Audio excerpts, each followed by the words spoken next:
I'm Margaret Hoffman, 78, and for over 40 years I believed my husband died a hero's death aboard the Hindenburg, saving others as flames consumed the airship. The official records, the witness testimonies, even his final letter, everything painted Thomas as the devoted husband I'd married, traveling to Germany on business for our future. But when I found his hidden journal in our attic last month, the truth shattered everything I thought I knew about the man I'd mourned and the marriage I'd treasured.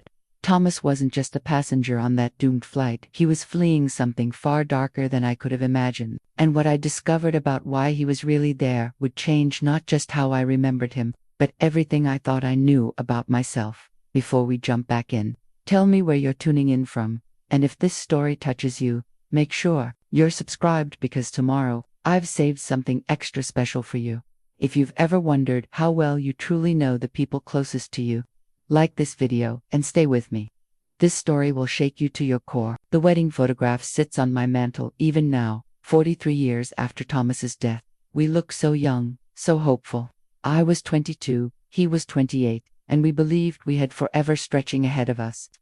The black and white image captures something I've clung to all these years, the way Thomas looked at me with such tenderness, his hand protectively covering mine. I met Thomas Hoffman in the spring of 1935 at a church social in Manhattan. He was tall, impeccably dressed, with the kind of confidence that drew people to him effortlessly. His accent held just a trace of his German heritage, softened by years in America. When he asked me to dance, I felt like the luckiest girl in the room.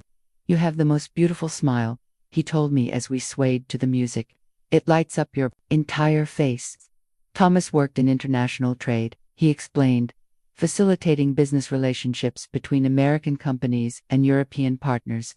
It sounded sophisticated and important, exactly the kind of work a worldly man like him would do. He traveled frequently to Germany, he said, but always returned with stories that made those distant places come alive. Our courtship was a whirlwind of romantic dinners, long walks through Central Park, and evenings at the theater.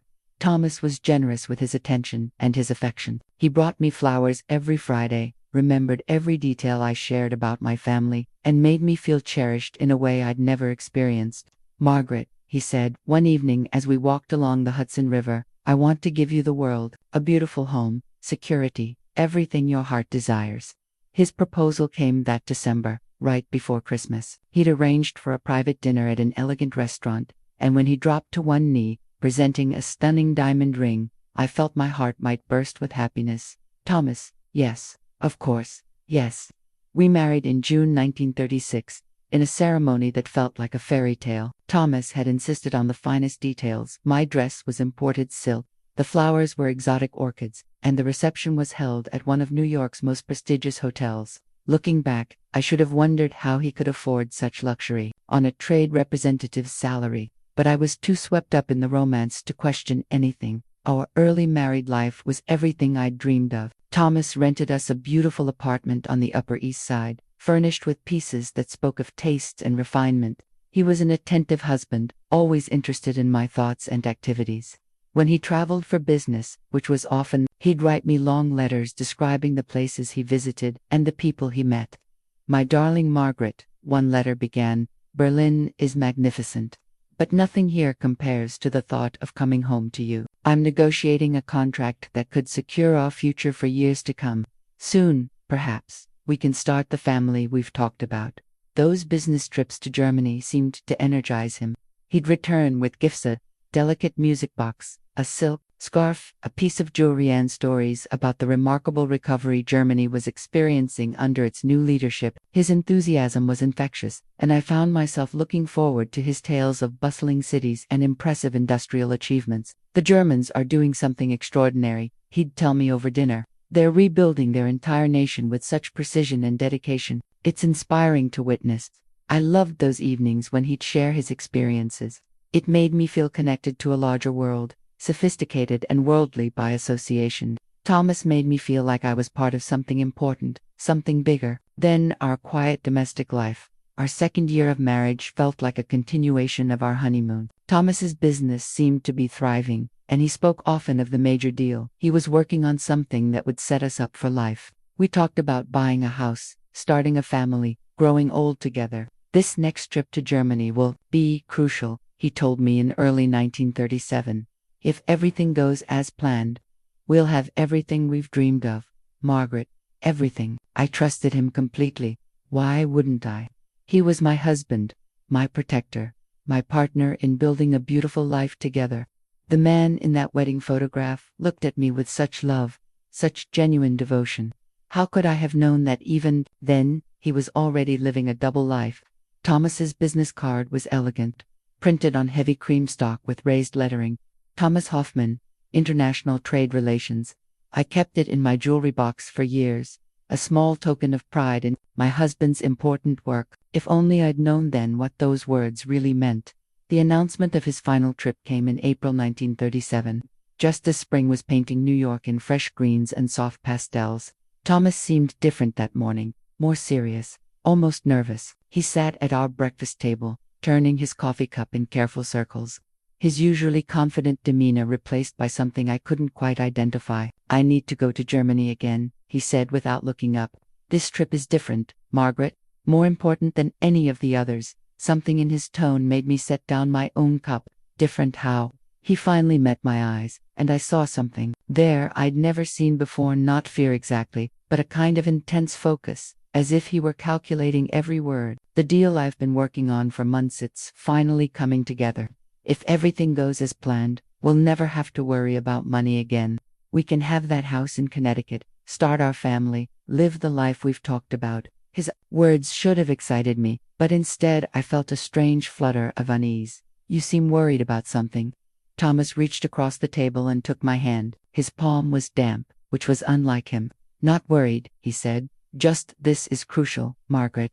Everything depends on this trip going perfectly. He told me he'd be sailing on the Hindenburg, the magnificent German airship that had captured the world's imagination. It was faster than ocean travel, he explained, and this particular business required speed and discretion. The Hindenburg, I breathed. Thomas, that's so exciting. You'll be flying through the clouds like something out of a dream. For the first time that morning, he smiled genuinely. I'll write you about everything I see. The view from up there is supposed to be incredible.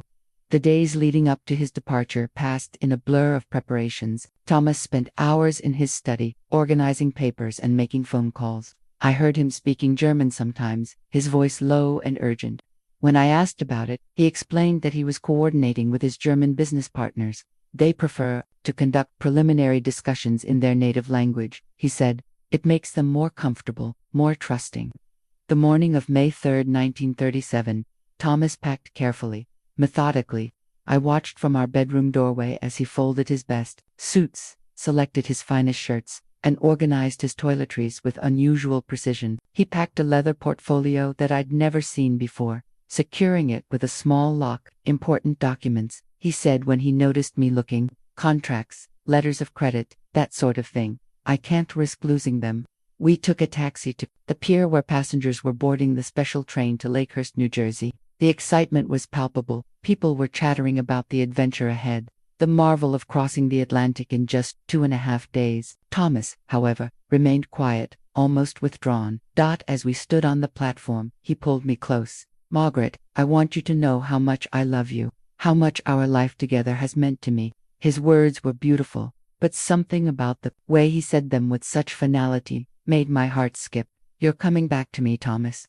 In just a few days, you'll be home with wonderful news about this business deal. He kissed me then, long and deep, as if he were memorizing the moment. Take care of yourself while I'm gone. And Margaret, no matter what happens, no matter what you might hear, remember that I love you. What could I possibly hear? You're going on a business trip, not to war. Thomas smiled, but it didn't reach his eyes. Of course, I'm just being sentimental.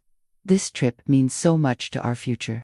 The train whistle blew, and passengers began boarding. Thomas grabbed his suitcase and that mysterious portfolio, then turned back to me one final time. I'll write you from Germany, he promised, and when I return, everything will be different, better, perfect. I watched the train disappear into the distance, carrying my husband toward what I believed would be a triumphant business success. I couldn't have imagined that I was watching him flee toward a destiny that would destroy everything I thought I knew about love, marriage, and the man I'd promised to cherish forever. 3 days later, I would hear his name on the radio, listed among the casualties of one of history's most famous disasters. But even then, even in my grief, I had no idea that Thomas Hoffman had boarded that airship not as the man I married, but as someone else entirely. The death certificate lies in my dresser drawer, yellowed with age but still bearing the official seal that once brought me such tragic comfort. Thomas Hoffman, aged 28, died heroically while assisting other passengers during the Hindenburg disaster of May 6, 1937. For 43 years, I treasured those words like a sacred text. I was preparing dinner when the telephone rang that evening. The voice on the other end was formal, distant, professional in the way that officials are when they deliver news that will shatter someone's world. "Mrs. Hoffman, this is Agent Morrison with the Federal Bureau of Investigation. I'm calling about your husband, Thomas Hoffman." My hands went cold. The spoon I'd been holding clattered to the floor. "Yes, has something happened? Is he, ma'am?" "I'm afraid your husband was aboard the Hindenburg airship when it caught fire this evening at Lakehurst Naval Air Station. I'm very sorry to inform you that he did not survive." The words hit me like a physical blow. I sank into the kitchen chair, the phone cord stretching as I struggled to breathe. "No, that's not possible. Thomas is careful. He's strong. He wouldn't, ma'am. I understand this is difficult news. We'll need you to come to our offices tomorrow to handle the official documentation. There will also be officials from the German government who would like to speak with you." The next few days passed in a haze of grief and official meetings. The FBI office was sterile and intimidating, filled with men in dark suits who spoke in careful, measured tones. Agent Morrison explained that they were conducting a thorough investigation into the disaster, interviewing survivors and witnesses to piece together exactly what had happened. "Your husband was a hero, Mrs. Hoffman," he told me, consulting a thick file. Multiple witnesses reported seeing him helping other passengers escape from the burning aircraft. He was last seen assisting an elderly German woman toward one of the exits. Through my tears, I felt a surge of pride. Of course, Thomas would risk his own life to help others. That was the kind of man he was: brave, selfless, protective of those who couldn't protect themselves. The German officials were equally sympathetic. Herr Kleist, a dignified man with silver hair and kind eyes, sat across from me in the FBI conference room and spoke with deep respect about Thomas's final actions. "Mrs. Hoffman, your husband exemplified the finest qualities of both our nations. In those terrible moments, he thought not of himself but of others. The woman he helped to safety, Mrs. Gertrude Brenner, asked specifically that we convey her gratitude to you." "He would have wanted to help," I whispered. "Thomas always said we have a duty to protect those who need protection." Herr Kleist nodded gravely. "Indeed, Mrs. Brenner said your husband spoke to her in perfect German, calming her fears and guiding her to safety. She owes her life to his courage." They showed me witness statements, each one painting the same picture of Thomas's heroism. Hans Mueller, a surviving passenger, had written, "The American man with the kind face. He was everywhere, helping people, staying calm when everyone else was screaming. He saved at least 3 people that I saw." Another survivor, Maria Steinberg, described Thomas as an angel in human form. "He wrapped his jacket around my shoulders when I was shivering with shock, then led me and 2 others to safety. He went back into the smoke to help more people. I never saw him come out." The details were almost too much to bear, but they gave meaning to my devastating loss. Thomas hadn't died in vain. He'd died as he'd lived, thinking of others before himself. A week later, they brought me Thomas's personal effects and his final letter. Agent Morrison handed me a small wooden box containing Thomas's wallet, his wedding ring, and a sealed envelope addressed to me in his familiar handwriting. "This was found in his jacket pocket," Morrison said gently. "It appears he wrote it before the disaster, perhaps during the flight." My hands trembled as I opened the envelope.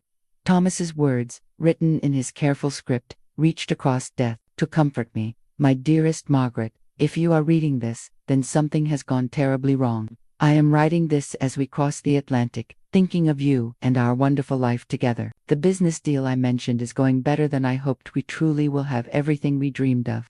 I love you more than words can express, and I am so proud to be your husband. You have made me a better man, Margaret. Take care of yourself, and remember that every day with you has been a gift. Your devoted husband, Thomas." I pressed the letter to my heart and wept. Even facing death, Thomas had thought of me, had tried to comfort me. The letter became my most precious possession. proof of a love that transcended even tragedy. The funeral was held at St. Patrick's Cathedral, with full honors. The German government sent a wreath, and the mayor of New York delivered a speech about courage and sacrifice. Hundreds of people attended, many of them strangers who had been moved by Thomas's story. Thomas Hoffman represents the best of what we can be, the mayor said. In the face of unimaginable terror, he chose to serve others. His sacrifice will never be forgotten. As I sat in the front pew, wearing my black dress and veil, I felt surrounded by love and respect for the man I'd married. The hero's death gave meaning to my grief, transformed my personal loss into something larger, more significant. For over 40 years, I would carry that meaning with me.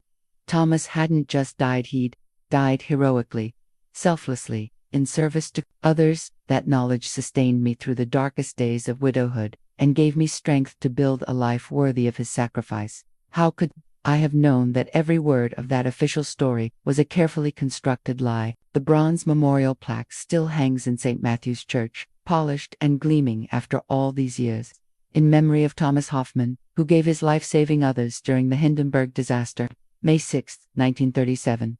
A hero remembered, a sacrifice honored. I used to run my fingers over those raised letters every Sunday, drawing strength from their permanence. Thomas's heroic death became the foundation upon which I built my entire life as a widow. In 1937, at 22, I could have remarried, started fresh, tried to forget. Instead, I chose to honor his memory by living up to the example he'd set. If Thomas could sacrifice his life for strangers, surely I could dedicate mine to preserving his legacy. The early years of widowhood were the hardest. I'd wake each morning expecting to hear his voice, to smell his cologne, to see his coffee cup beside mine on the breakfast table. The apartment we'd shared felt enormous and empty without his presence. Some nights, I'd lie awake clutching his final letter, rereading his words of love until they blurred through my tears. But grief, I learned, can be transformed into purpose.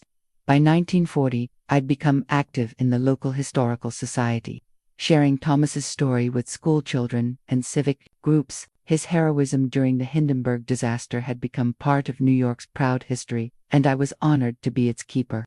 Your husband saved lives, Mrs. Hoffman, the Historical Society president told me. His story needs to be told, especially now when the world needs examples of courage and sacrifice. The war years gave Thomas's story even greater significance. As America fought against Nazi Germany, his final act of heroism, helping German passengers escape the burning airship, became a symbol of American values, overcoming national prejudice. Even in disaster, even facing death, an American man had chosen to help rather than hate.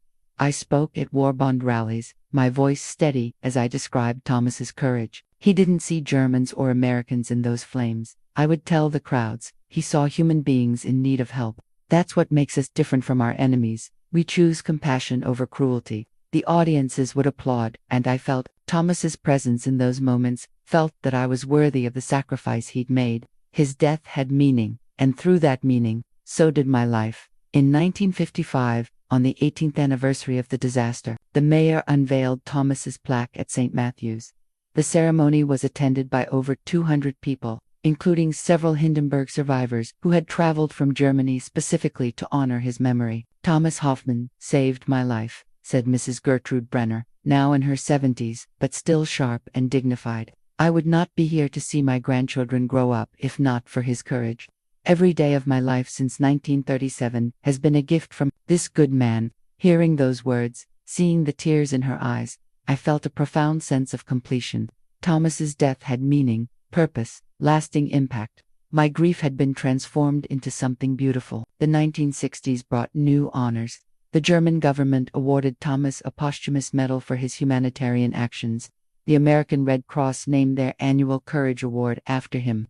Each recognition felt like validation, not just of his sacrifice, but of the life I'd built around preserving his memory. I never remarried, though I had opportunities. How could I? Thomas had been perfect, handsome, successful, heroic.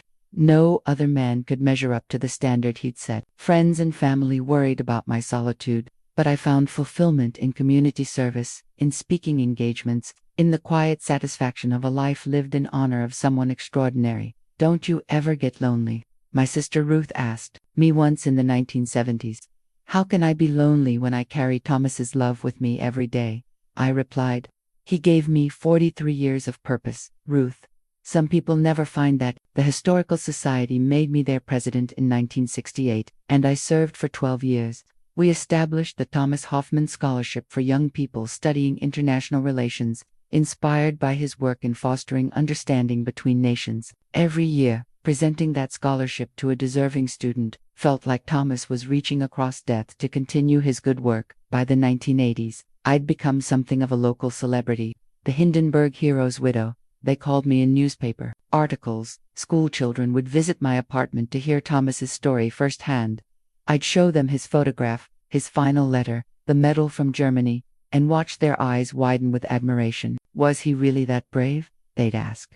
Braver than you can imagine, I'd always answer. He taught me that true courage means putting others before yourself, even when it costs you everything. My entire identity was built around being Thomas's widow, not just any widow, but the widow of a hero. At church socials, community events, even grocery shopping, people would approach me with respectful recognition. You're Mrs. Hoffman, aren't you? The one whose husband died on the Hindenburg. I'd nod graciously, accepting their condolences and admiration. Thank you. Thomas would be humbled by your kindness. The annual memorial service on May 6th became the highlight of my year. Dozens of people would gather to honor Thomas and the other Hindenburg victims. I'd lay flowers at his memorial plaque, speak about his courage, and feel the community's love and support surrounding me like a warm embrace. 43 years, I said at the 1980 ceremony, my voice carrying across the packed church. 43 years, and Thomas's example still inspires us to be better than we are. His sacrifice reminds us that heroism isn't about being fearless, it's about being afraid and choosing to help anyway. The applause was thunderous, and I felt Thomas's presence so strongly that I could almost see him smiling from the congregation. His death had given my life meaning, structure, identity. I was proud to be the keeper of his memory, the guardian of his legacy. But legacies, I would learn, are only as strong as the truths they're built upon. And sometimes, the most beautiful truths are the most devastating lies. The leather-bound journal sits on my kitchen table now. Its pages yellowed, but the words still sharp and clear. Thomas's handwriting, unmistakable after all these years, fills page after page with secrets that have shattered my world. I found it just last month, hidden behind a false wall in our attic, a discovery that would destroy 43 years of carefully constructed meaning. At 78, I'd finally decided to move to assisted living. The house had become too much for me, too many stairs, too many memories, too much space for one old woman to maintain. My niece Sarah had volunteered to help me sort through decades of accumulated belongings, deciding what to keep, what to donate, what to simply throw away. Aunt Margaret, what about the attic? Sarah asked one afternoon as we worked through the guest bedroom. Have you been up there recently? I hadn't. The attic had been Thomas's domain, where he'd stored business files and old furniture. After his death, I'd climbed those stairs only once, finding nothing but dust and shadows and painful reminders of dreams we'd never fulfill. I'd sealed it off, emotionally and physically, letting it become a tomb for the past. I suppose we should. Look, I said reluctantly. Though I can't imagine there's anything important up there. The attic stairs creaked under our weight, protesting 43 years of neglect. Dust motes danced in the afternoon sunlight streaming through the small window. Boxes and furniture sat exactly where I'd left them in 1937, covered in sheets like ghosts of a former life. Sarah was thorough and efficient, opening boxes and sorting through their contents with the practical eye of someone who hadn't lived through the pain of loss. Most of it was junkled business papers, outdated clothing, broken furniture that should have been discarded decades ago. This is strange, Sarah said from the far corner of the attic. She was examining the wall where Thomas used to keep his filing cabinet. This panel looks different from the others. I moved closer, my arthritic knees protesting. The wooden panel, she indicated, did look odd, slightly discolored, as if it had been removed and replaced. Sarah pressed against it experimentally, and to our surprise, it shifted. There's something behind here, she said excitedly. Like a hidden compartment. My heart began to race. Thomas always was clever with his hands. He liked building things, fixing things, with some effort. Sarah managed to work the panel loose, Behind it was a small space, perhaps 2 feet square, clearly designed to be concealed, and inside that space, wrapped in oiled cloth to protect it from moisture and time, was a leather journal I'd never seen before. "What is it?" Sarah asked, lifting it carefully from its hiding place. My hands trembled as I took the journal from her. The leather was soft and supple, expensive quality. The brass clasp still worked perfectly, and there, embossed on the cover, in gold letters that had somehow retained their shine, were the initials, T.H. "It's Thomas's," I whispered. "But I've never seen this before." Sarah watched with concern as I opened the clasp with shaking fingers. The first page was inscribed in Thomas's familiar handwriting, "Private Journal of Thomas Hoffman. If found, please destroy unread."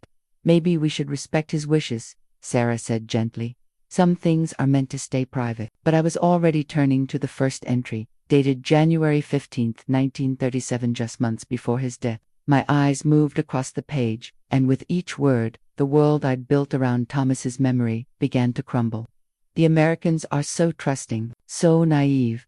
Margaret especially believes everything I tell her about my business trips. She has no idea that I'm gathering intelligence on industrial capabilities, military contracts, shipping schedules. Sometimes I feel guilty for deceiving her, but the fatherland comes first. It must." The journal slipped from my nerveless fingers, falling to the dusty attic floor with a soft thud. Sarah rushed to steady me as I swayed on my feet. "Aunt Margaret, what is it? What does it say?" I couldn't speak, couldn't breathe. The words I'd just read were impossible, incomprehensible. Thomas gathering intelligence, the fatherland. What did any of it mean? With Sarah's help, I made it down the attic stairs and into my bedroom. But even as she fussed over me, bringing water and checking my pulse, I couldn't stop thinking about that journal, about Thomas's handwriting forming words that made no sense. "I'm calling your doctor," Sarah said firmly. "No." My voice was stronger than I felt. "I'm fine, just surprised. Can you bring me the journal, please?" Sarah hesitated, then nodded. She returned with the leather book, handling it like a dangerous artifact, which, I was beginning to realize, it was. "Are you sure you want to read more?" I nodded, though every instinct screamed at me to burn the thing unread. But I'd spent 43 years honoring Thomas's memory. I owed it to him on to myself to understand what these words meant. The second entry was dated January 22, 1937. "Met with Hans again today. The shipping schedules for military equipment are exactly what Berlin needs. Margaret asked why I was late for dinner. Told her I'd been delayed at the office. She smiled and kissed me, trusting as always. I've become expert at living this double life." My vision blurred. Double life. What double life? Thomas had been a successful businessman, a devoted husband, a hero who died saving others. These words suggested something else entirely. Something that made no sense with everything I'd believed for nearly half a century. But the handwriting was unmistakably his. The paper was aged appropriately. The journal had been hidden in a space that only Thomas could have created. As Sarah watched anxiously, I turned the page again, and found myself staring into an abyss that would swallow everything I thought I knew about love, marriage, and the man I'd spent my life honoring. The Nazi Party membership card was tucked between the journals, pages like a pressed flower, pristine and terrible. Thomas's photograph stared back at me from the small document, younger, serious, wearing an expression I'd never seen before, cold, calculating. The signature matched perfectly with the one I'd treasured on our marriage certificate. After Sarah left that evening, promising to return the next day, I sat alone in my kitchen with Thomas's journal spread before me like evidence at a trial. Each page revealed another layer of deception, another crack in the foundation of everything I'd believed about my marriage. February 3, 1937. The recruitment process is complete. I am now officially a member of the National Socialist German Workers' Party, accepted into the ranks of those who will reshape the world. Margaret noticed my good mood tonight and asked what had made me so happy. I told her I'd closed a major business deal. In a way, I suppose I had. My hands shook as I turned the pages. The journal documented Thomas's gradual indoctrination, his growing enthusiasm for Nazi ideology, his pride in serving the German cause. The man I'd married, the gentle husband who brought me flowers and wrote love letters, had been living a completely fabricated life. February 10, 1937.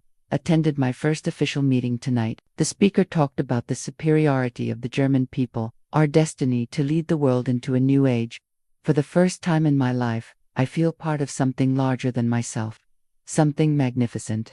When I came home, Margaret was reading. In bed, she looked so small, so American, so unaware of the great changes coming to the world. I pressed my hand to my mouth, fighting waves of nausea. This wasn't possible. Thomas had loved me, had been proud to be American, had spoken with admiration about America's values and freedoms. The man described in these pages was a stranger wearing my husband's face. February 18, 1937, Hans introduced me to Herr Kleist today, the same man who would later comfort me after Thomas's death. He was impressed with the intelligence I've gathered about American shipping routes and military contracts. You have a talent for this work, he told me. The Reich has need of men like you. I felt a surge of pride that I had to hide when I returned home to Margaret's innocent questions about my day. Herr Kleist, the distinguished German official who had sat across from me in that FBI conference room, speaking so movingly about Thomas's heroism. He'd known Thomas before the disaster, had been his handler, his contact in the Nazi intelligence network, and he'd looked me in the eye and lied with such practiced sincerity. The entries grew more detailed, more damning. Thomas wrote about secret meetings in Manhattan basements, about codes hidden in business correspondence, about other German Americans recruited to serve the fatherland. He described techniques for gathering information, for avoiding suspicion, for maintaining his cover as a loyal American businessman. March 5, 1937. Margaret asked about my upcoming trip to Germany today. This one seems different, she said. You seem more excited. She's perceptive, my little wife. I am excited. This trip will mark my transition from intelligence gatherer to active operative. I'll be based in Berlin, working directly with the Reich's leadership, but I told her it was just another business opportunity. She smiled and said she was proud of my success.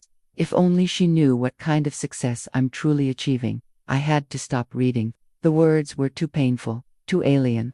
This wasn't the Thomas I'd known, wasn't the man who'd held me tenderly, who'd written poetry for my birthday, who'd talked about the children we'd have and the life we'd build together. This was someone else, entirely someone cold and calculating, and utterly foreign to everything I'd believed about love and marriage. But as the hours passed, I forced myself to continue. If I was going to understand the truth about my life, I needed to read every word, no matter how much it hurt. March 12, 1937. The plan is set. I will board the Hindenburg under my real name, but carrying documents that will establish my new identity once I reach Germany. Thomas Hoffman, the American businessman, will die in that airship. What emerges in Berlin will be something far more important, a dedicated servant of the Reich, freed from the burden of maintaining an American facade. The words hit me like physical blows. Thomas had planned to disappear, to abandon our marriage, to let me believe he was dead while he built a new life serving Nazi Germany. Everything about our relationship had been a lie, a role he'd played while preparing for his real life to begin.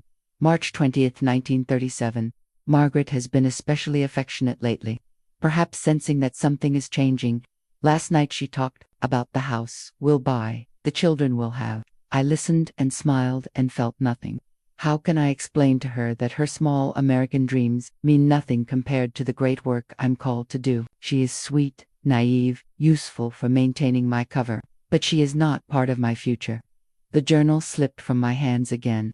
I sat in my kitchen, surrounded by 43 years of carefully preserved mementos of a marriage that had never really existed, the love letters I'd treasured, the photographs I'd cherished, the memories I'd built my life around. All of it had been performance, calculation, deception, but there was more. As I forced myself to pick up the journal again, I found pages detailing Thomas's training, his contacts, his assignments, names and addresses of other Nazi sympathizers in New York, descriptions of military installations he'd observed, details about American industrial capabilities that he'd gathered for his German handlers, and then, on the final pages, his thoughts about leaving me. April 28, 1937. In 6 days, I board the Hindenburg for the last time. Margaret has no idea that she's living the final days of our marriage.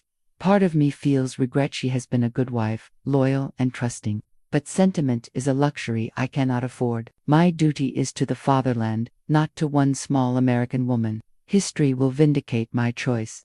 I closed the journal and sat in the darkness of my kitchen, everything I'd believed about my life crumbling around me like ashes. The hero I'd mourned for 43 years had never existed.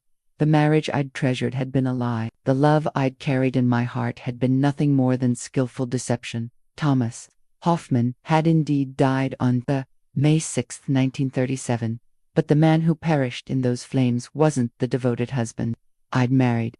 He was a Nazi spy fleeing to his true allegiance, leaving behind a naive young woman who would spend the rest of her life honoring a memory built on lies. The coded letters were tucked throughout the journal, written in a cipher that looked like random numbers and letters but clearly meant something significant to Thomas and his handlers. As I studied them in the harsh light of my kitchen lamp, I could make out patterns, repetitions, structure. Even without understanding the code, I could feel the weight of the secrets they contained. Thomas's journal entries from early 1937 revealed the scope of his espionage activities, and with each revelation, I felt my understanding of our marriage shift and crumble like sand beneath my feet. January 28, 1937. My cover as an international trade representative provides perfect access to shipping manifests, military contracts, and industrial capabilities. Today I photographed documents detailing the expansion of the Brooklyn Navy Yard. The Reich's naval intelligence will find this information invaluable. I remembered that evening. Thomas had come home late, claiming he'd been delayed at a client meeting. I'd kept his dinner warm and listened sympathetically as he described the challenges of negotiating complex international agreements. All the while, he'd been carrying stolen military secrets in his briefcase. February 14, 1937, recruited Hans Müller, today a fellow German-American who works at the Bethlehem Steel Shipyard. His access to naval construction plans will complement my own intelligence gathering. Margaret made a special Valentine's dinner tonight. She's so proud of my success in business. If only she knew what kind of business I'm really conducting. Valentine's Day.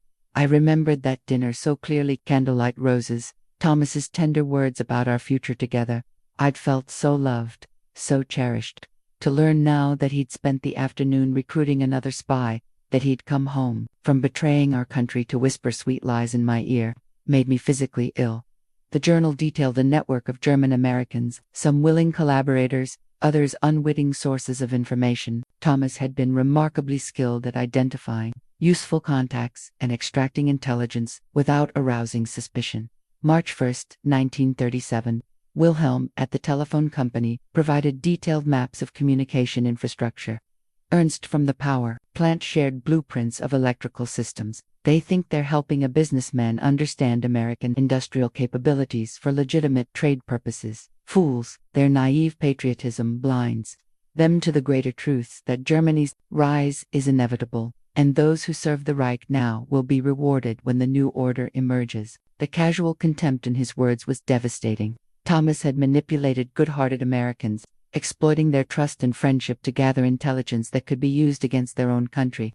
And all the while, he'd come home to me, each evening, playing the role of loving husband with apparent ease. The coded letters scattered throughout the journal appeared to be communications with his handlers. While I couldn't read the cipher, the dates and Thomas's subsequent journal entries made their significance clear.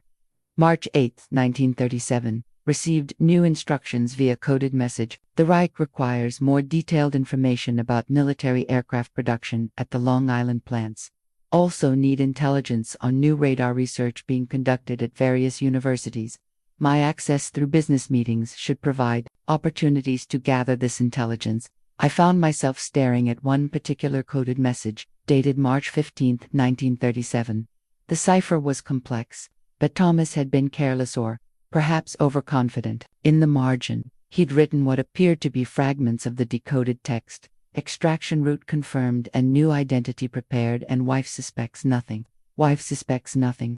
3 words that summarized our entire marriage from Thomas's perspective. I had been completely unaware, utterly trusting, pathetically naive. While I'd been planning our future together, he'd been planning his escape from me. March 22, 1937. Hans reports that American naval intelligence may be investigating suspicious activities around the shipyards. Time is running short. I've accelerated my intelligence gathering and prepared for immediate departure if necessary. The Hindenburg flight has been confirmed as my extraction route. Once I reach Germany, Thomas Hoffman, the American businessman, will cease to exist. The methodical way he described the end of our marriage was perhaps the most hurtful aspect of all. No anguish, no regret, no acknowledgement that he was abandoning a wife who loved him. Just cold calculation about the logistics of his escape. April 10, 1937. Final coded message received. My handlers are pleased with the intelligence I've provided. Photographs of naval construction, maps of industrial facilities, lists of key personnel in defense industries, details of new research projects, all invaluable to the Reich's strategic planning. I am told that my work has exceeded expectations, and that important responsibilities await me in Berlin. I thought about all those evenings when Thomas had worked late in his study, claiming he was preparing reports for his business partners in Germany. I'd brought him coffee and snacks, proud of his dedication to his work. Now I understood what those reports really contained: secrets that could help Germany prepare for war against America. The most chilling entry came near the end. April 25, 1937. Received final instructions. I am to board the Hindenburg, carrying microfilm containing my complete intelligence reports from the past 2 years. The film is concealed in the false bottom of my briefcase and will be transferred to Reich Intelligence upon my arrival in Frankfurt. My American identity will be discarded, and I will assume my new role as an intelligence analyst in Berlin. Margaret will be told that I died heroically in the disaster, preserving her ignorant happiness while freeing me to serve the fatherland. The plan was diabolical in its completeness. Thomas would disappear into Nazi Germany, carrying stolen American secrets, while I spent the rest of my life honoring the memory of a hero who never existed. He'd calculated that my grief and pride in his supposed sacrifice would prevent me from ever questioning the official story, and he'd been right. For 43 years, I'd been the perfect guardian of his cover story, preserving his reputation while he served the Reich. Every speech I'd given about his heroism, every tear I'd shed at his memorial services, every time I'd shared his story with schoolchildren, all of which had helped maintain the lie he'd constructed around his escape.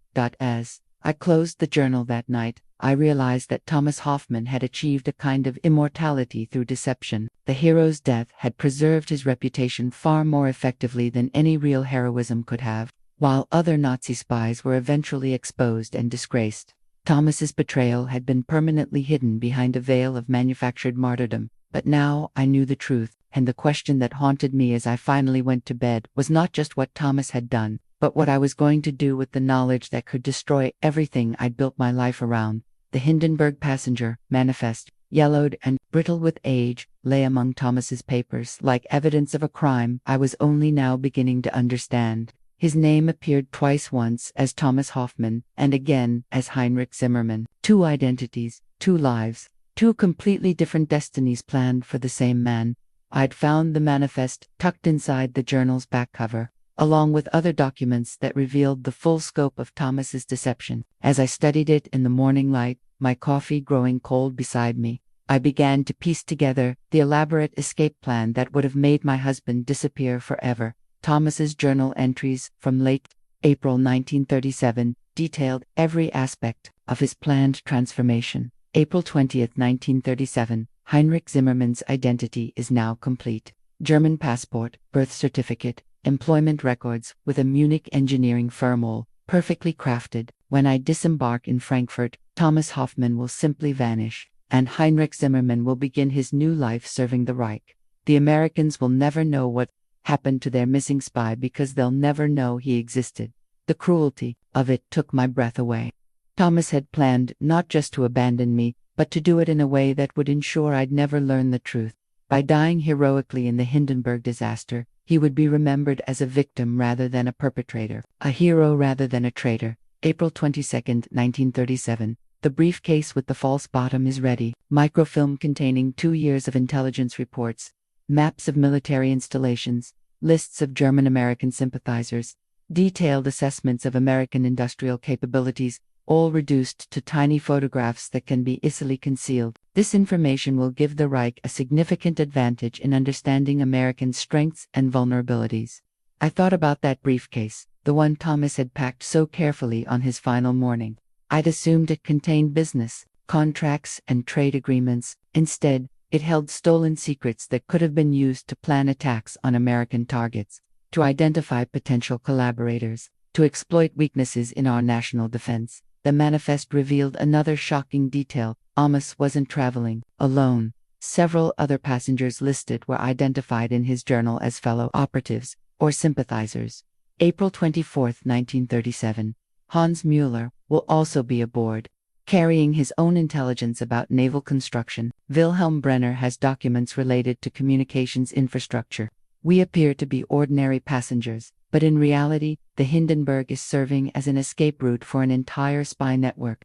The Reich has orchestrated our extraction with remarkable efficiency. Mrs. Gertrude Brenner, the elderly German woman whose life Thomas had supposedly saved, who had spoken so movingly at his memorial service about his courage and kindness. She'd been part of the spy network all along. Her tearful gratitude for Thomas's heroism had been another carefully constructed lie. The most devastating revelation came in Thomas's description of the escape plan itself. April 26, 1937. The beauty of the plan lies in its simplicity.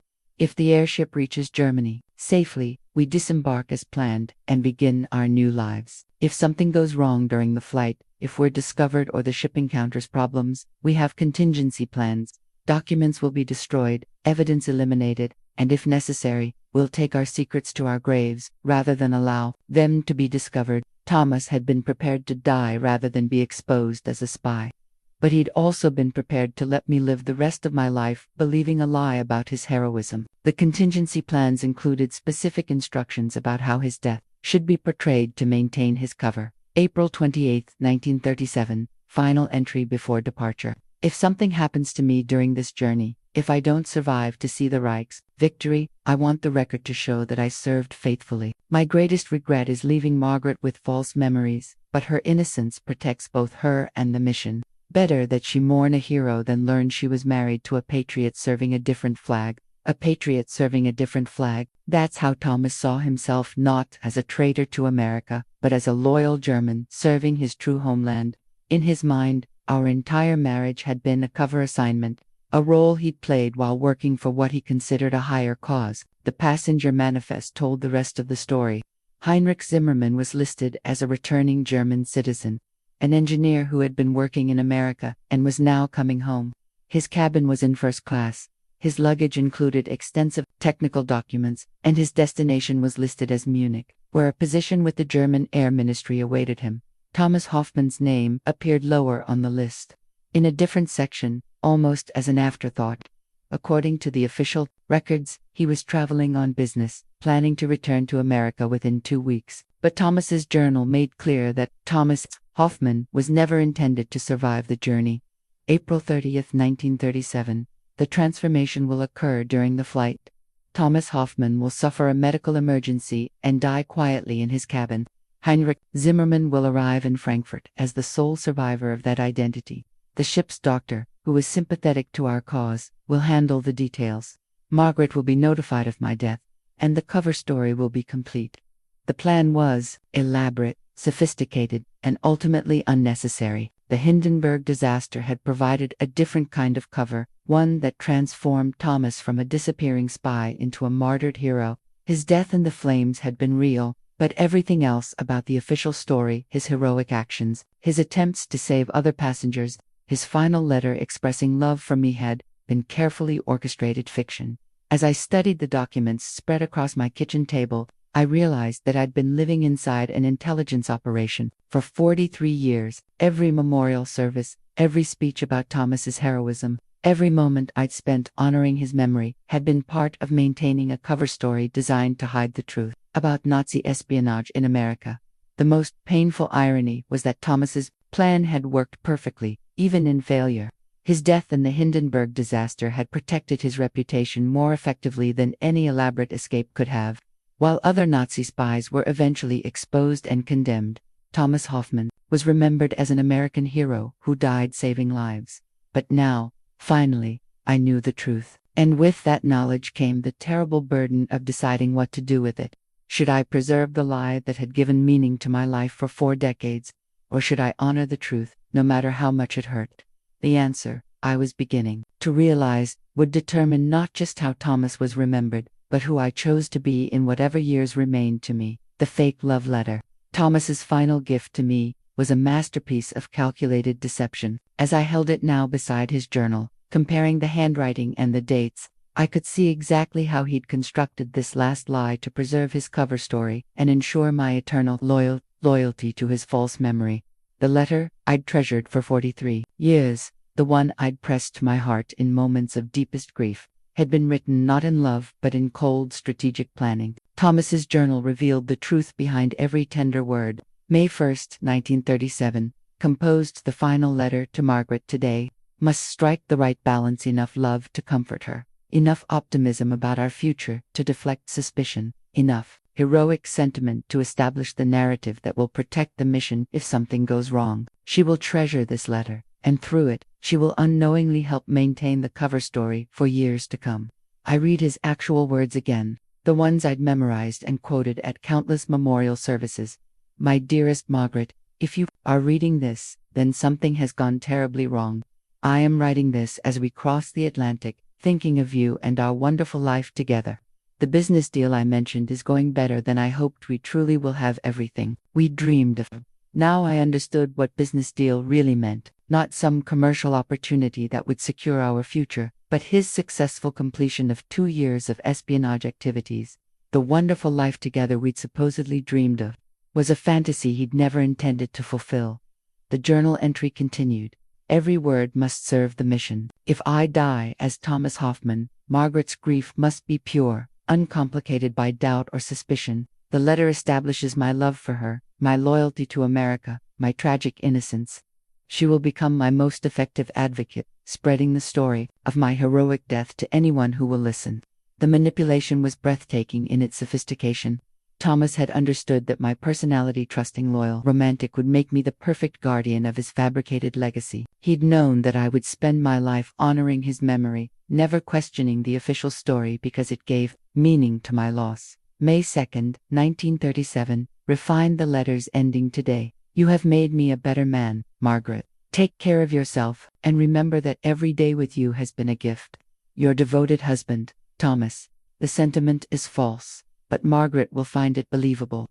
She has always seen me as better than I am, more honorable than my work requires. Her illusions about my character will make the deception that much more effective. Reading these words was like having my heart broken all over again, but in a completely different way.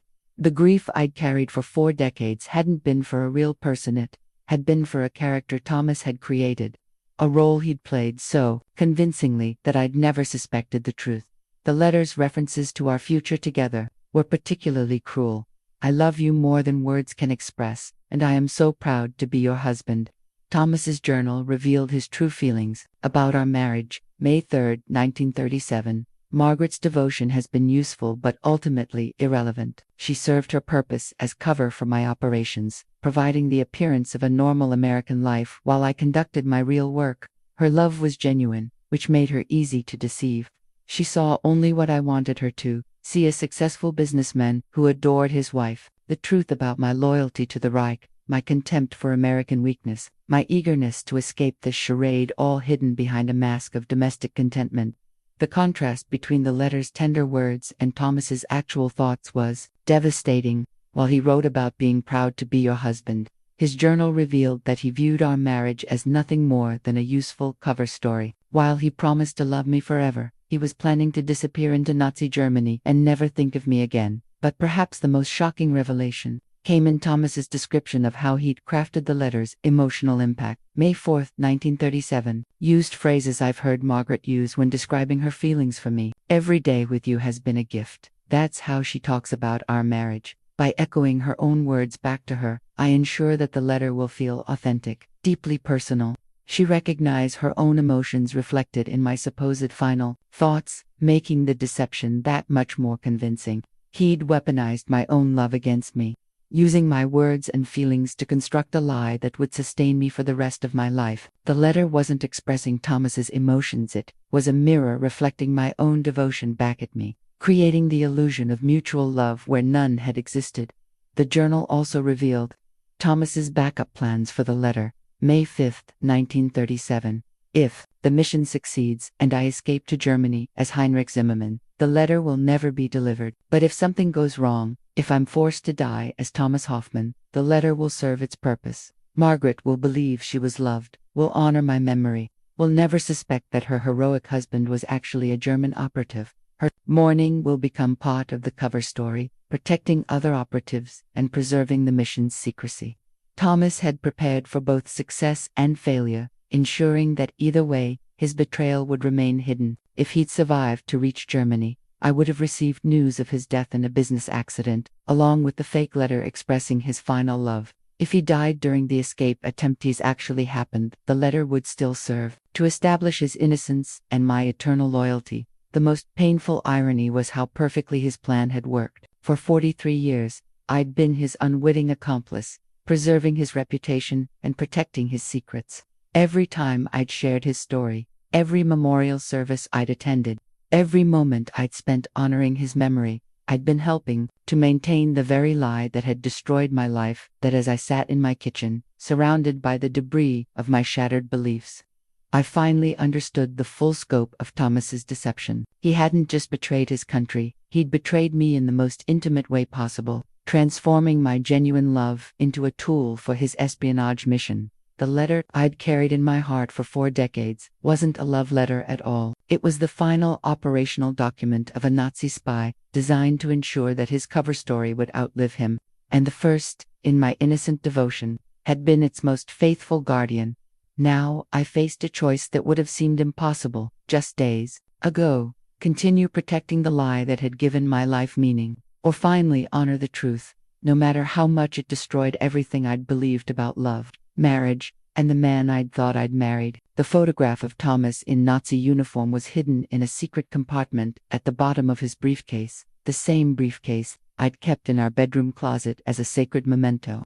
When I'd finally worked up the courage to examine it more closely, pressing and probing as Sarah had done with the attic wall, I'd discovered the false bottom that had once concealed his espionage materials. The image was small, perhaps 3 inches by 4, but devastatingly clear. Thomas stood at attention in full SS regalia, his face serious and proud, a swastika armband prominent on his left sleeve. This wasn't some casual costume or theatrical prof. This was an official photograph, the kind taken for identification purposes or personnel records. On the back, in Thomas's unmistakable handwriting, SS Untersturm for Heinrich Zimmermann, Berlin, March 1937, for the glory of the Reich. I stared at the photograph until my eyes burned, trying to reconcile this uniformed stranger with the gentle husband I'd thought I'd married. The face was Thomas's, undeniably, the same strong jaw, the same intense eyes, the same slight scar above his left eyebrow from a childhood accident he'd told me about.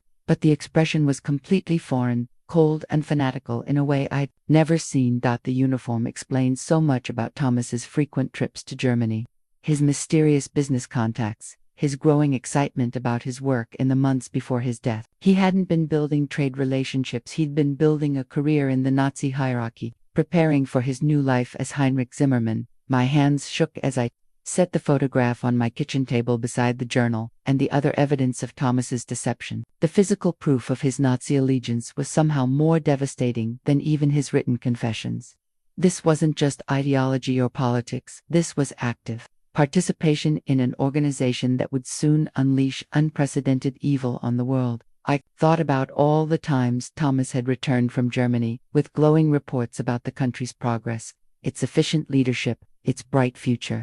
I'd listened with interest and pride, thinking my husband was witnessing an economic miracle. Now I understood that he'd been describing the rise of fascism from the inside, as a participant rather than an observer. The photograph was dated March 1937, just 2 months before his death. This meant that even during our most intimate moments in those final weeks, when he'd seemed so loving, so devoted, so excited about our future together, he'd already been sworn into the SS, already committed to serving Hitler's regime. I remembered our last Valentine's Day together, just weeks after this photograph was taken. Thomas had been especially romantic that evening, bringing me red roses and taking me to our favorite restaurant. We'd talked about buying a house, starting a family, growing old together. All the while, he'd been wearing an SS uniform in secret, planning his escape to Nazi Germany, The betrayal went deeper than politics or national loyalty. Thomas had shared my bed while pledging allegiance to an ideology that would soon attempt to destroy everything I believed in. He'd whispered words of love while wearing the uniform of hatred. He'd planned our future while preparing to abandon me forever. But perhaps the most devastating realization was how completely I'd been fooled. I'd prided myself on knowing Thomas better than anyone, on being able to read his moods and understand his thoughts. I'd believed we had the kind of marriage where no secrets could exist between us. Yet I'd been living with a Nazi operative for 2 years without the slightest suspicion. How many other wives had been deceived this way? How many other German Americans had been recruited while maintaining perfect facades of American loyalty? Thomas's journal had mentioned a network of operatives, families, and businesses that appeared normal while serving the Reich. If I'd been so completely blind to my own husband's allegiance, how many other secrets had been hidden in plain sight? The photograph also raised terrifying questions about what might have happened if Thomas had survived his escape to Germany. Would he have participated in the planning of Pearl Harbor? Would he have helped coordinate attacks on American targets? Would information I'd innocently shared about my family, my friends, my community have been used to identify targets or plan operations? I thought about my brother David, who'd worked at the Philadelphia Navy Yard, and my cousin Robert, who'd been an engineer at a defense plant in Connecticut.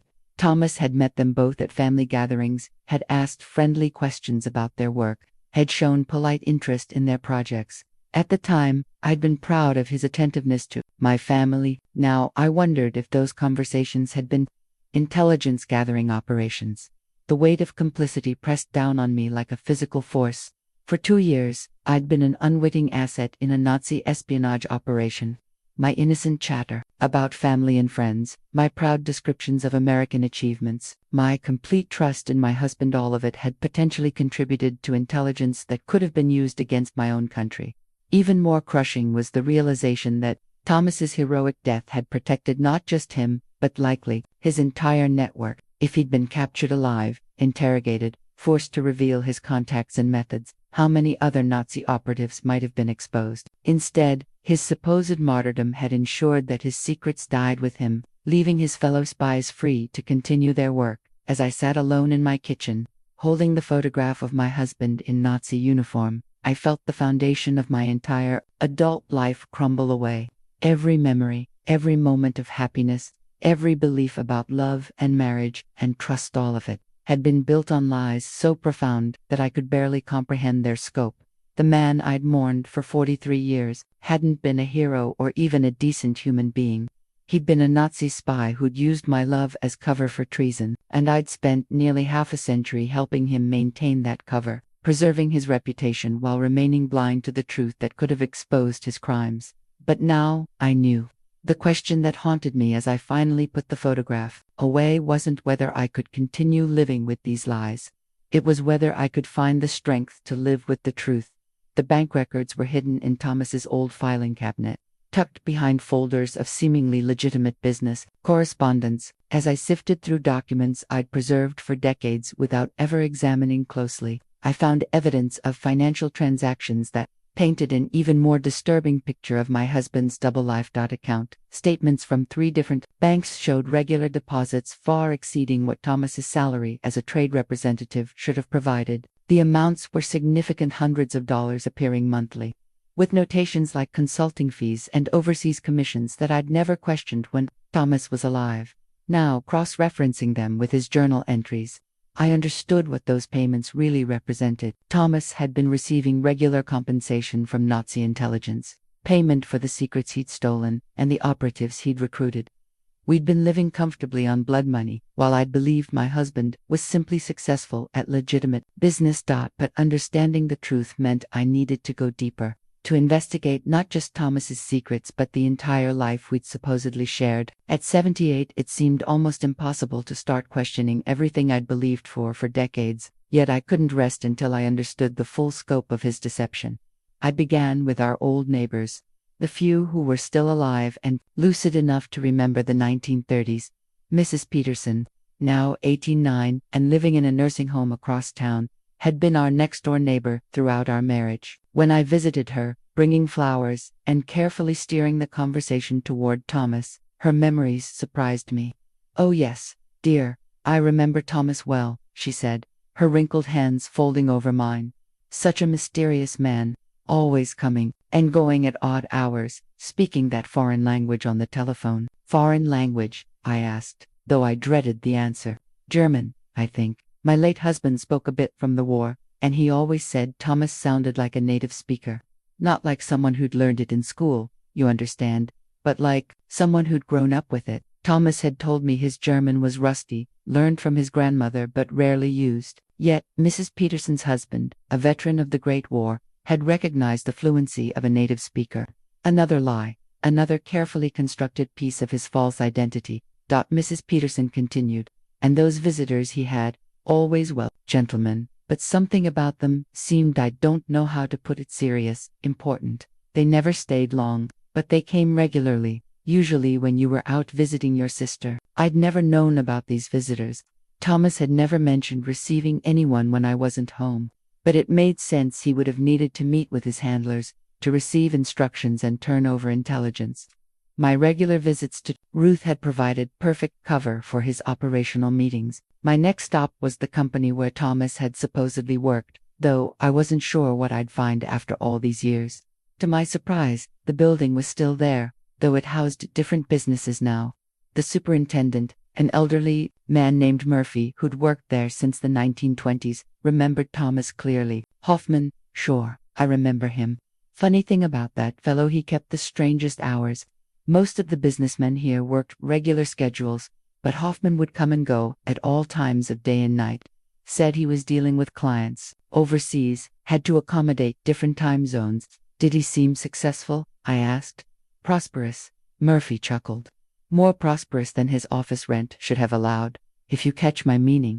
He paid cash for everything, never seemed worried about money, but his office, well, it never looked like much business was conducted there. Too clean, too empty. Most successful salesmen have papers everywhere, samples of products, catalogs. Hoffman's office looked more like a hotel room than a place of business." Another piece of the puzzle fell into place.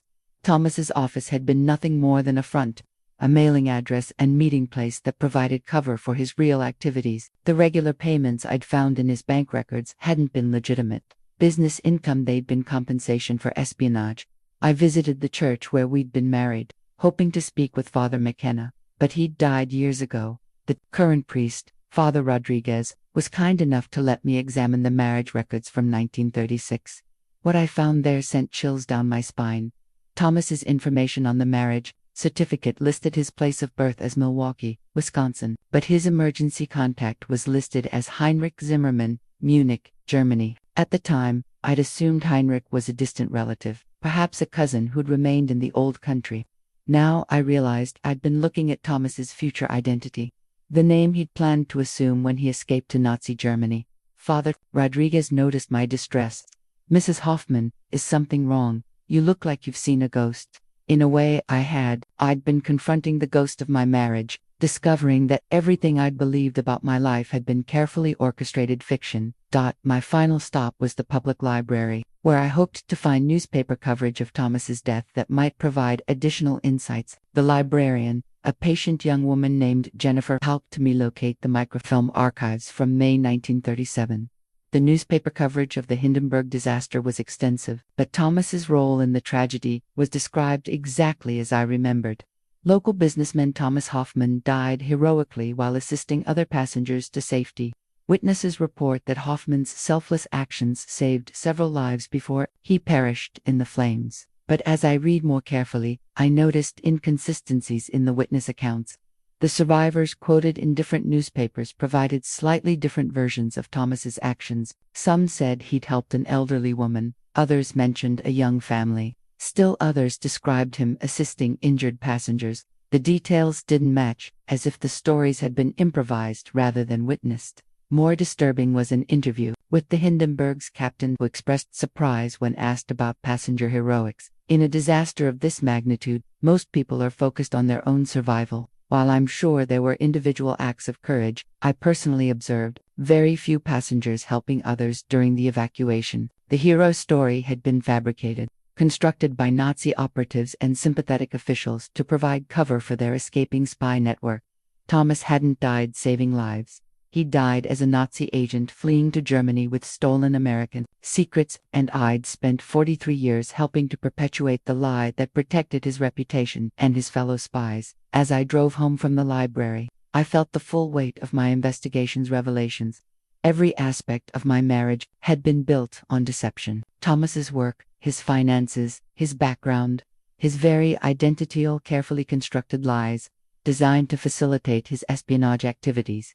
But perhaps the most devastating realization was how many people had been complicit in maintaining the fiction: government officials, church leaders, newspaper reporters, even our neighbors. Some had known the truth and chosen to preserve the lie, while others had been as deceived as I was. I'd lived my entire adult life inside an intelligence operation, serving as an unwitting asset in protecting Nazi spies. Every memorial service, every anniversary commemoration, every time I'd shared Thomas's story had helped maintain the cover story that allowed his network to operate in secrecy. Now, finally, I understood the truth. The question was, what to do with knowledge that could destroy not just my own memories, but potentially expose secrets that had been buried for nearly half a century.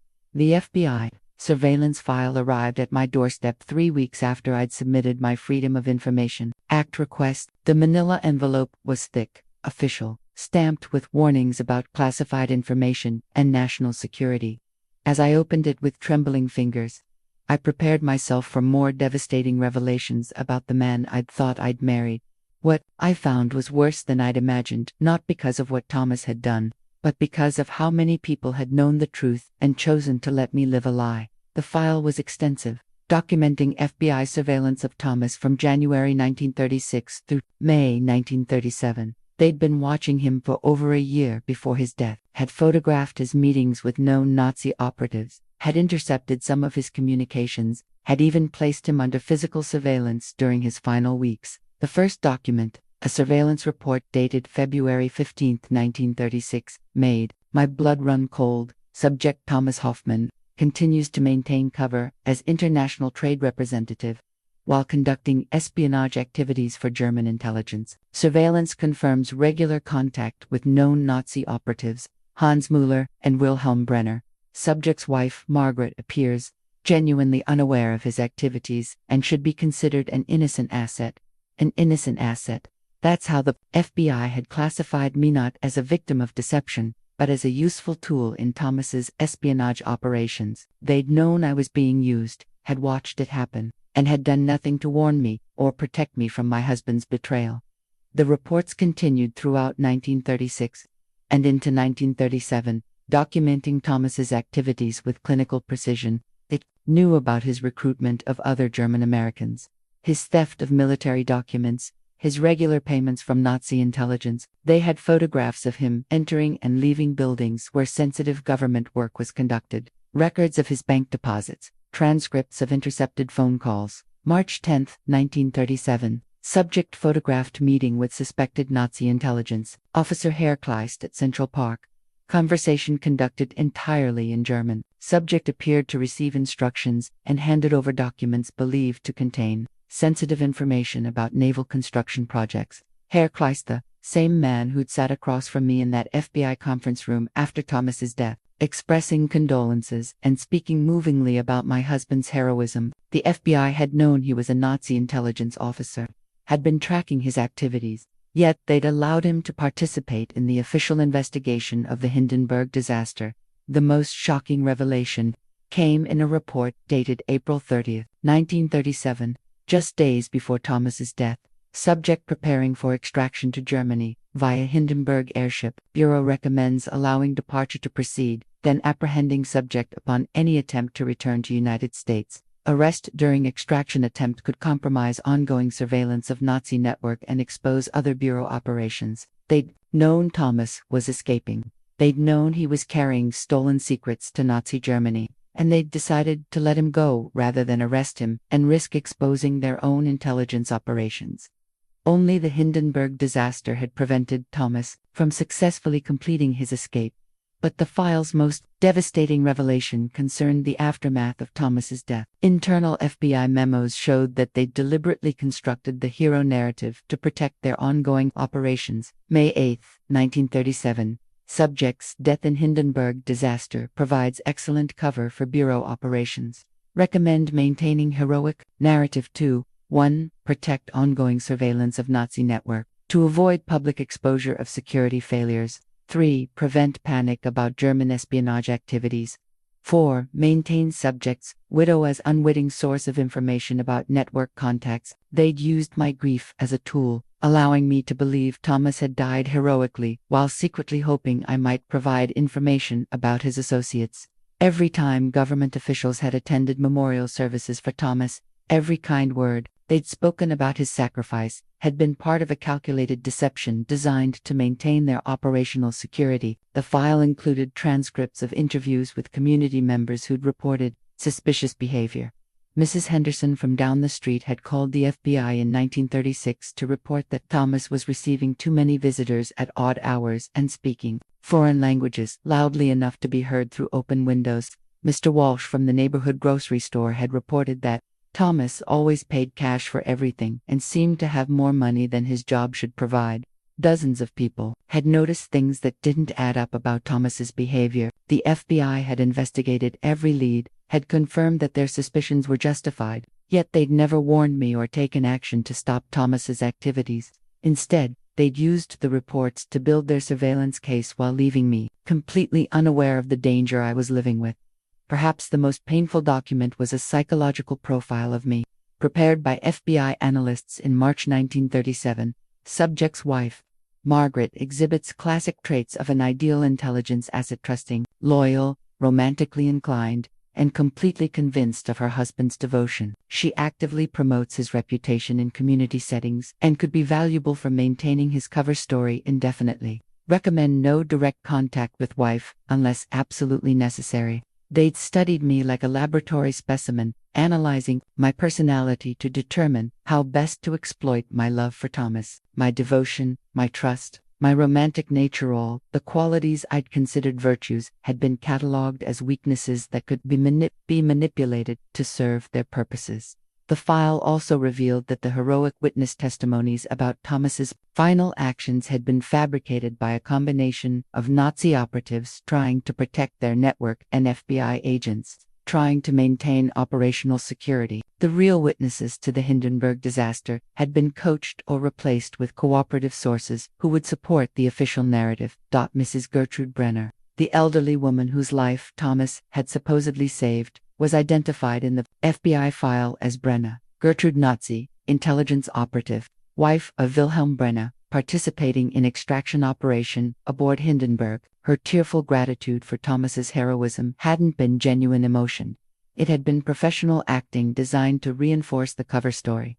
The entire memorial service, the testimonials, the official honors, all of it had been orchestrated by intelligence agencies to serve their own purposes rather than honor genuine heroism. I'd been the star performer in a show I didn't know I was participating in, my authentic grief providing credibility to a completely fabricated narrative. As I closed the FBI file, I realized that Thomas's betrayal had been just the beginning. The real conspiracy involved dozens of people: government officials, community leaders, even neighbors who'd known the truth about my marriage and chosen to let me live in ignorance. For 43 years, I'd been surrounded by people who knew I was honoring the memory of a Nazi spy. They'd attended his memorial services, contributed to his scholarship fund, listened to my speeches about his heroism, all while knowing that every word was based on lies. The FBI had gotten what they wanted. The Nazi network had been disrupted. By Thomas's death, their ongoing operations had remained secret, and I'd served as an unwitting guardian of the cover story that